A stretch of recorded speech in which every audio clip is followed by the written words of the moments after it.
Hello my friends, well I'm back again. Today I want to talk about helmets. Which helmet should you use when you're doing tree work? Because there is a bit of confusion. There are a number of different styles you can use. I've seen people use the wrong helmet in the wrong situation and it's actually pretty dangerous. So what I'm going to do is I'm going to run you through the basically two different styles of helmet and we'll talk about which one you should use in which situation.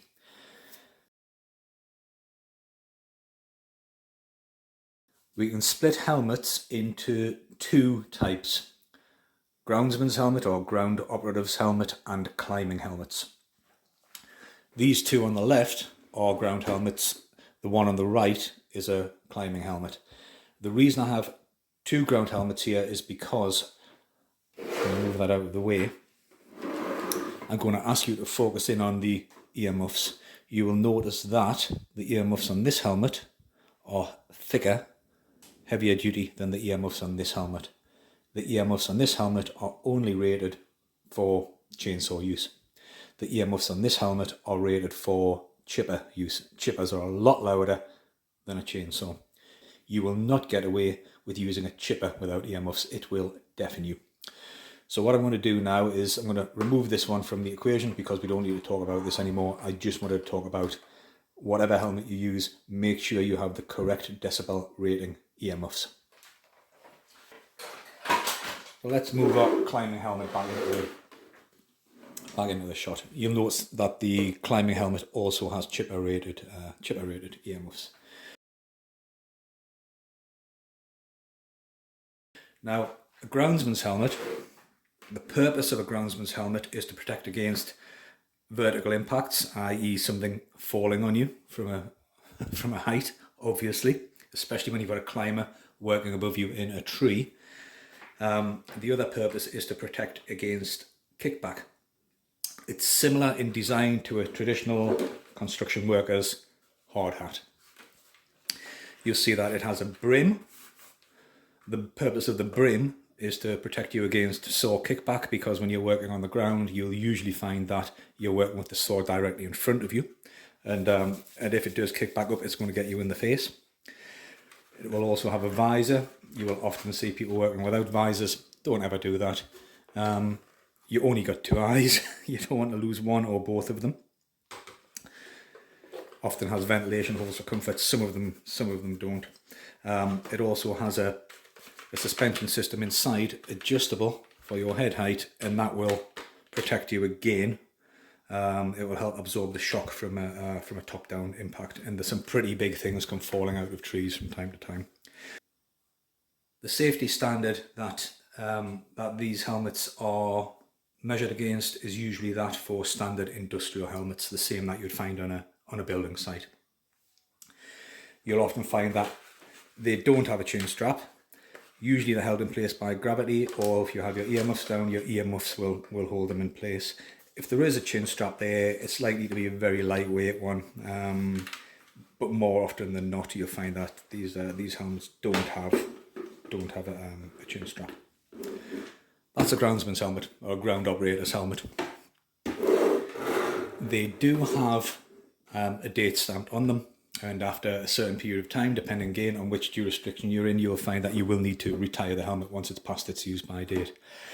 If this is ever cracked at all, then you get rid of it straight away. You don't use it. Let's move across to a climbing helmet.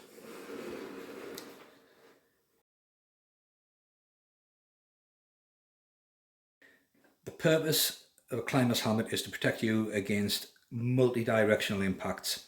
When you're climbing, the impacts can come from anywhere. They can come from the side, they can come from the rear, they can come from on top.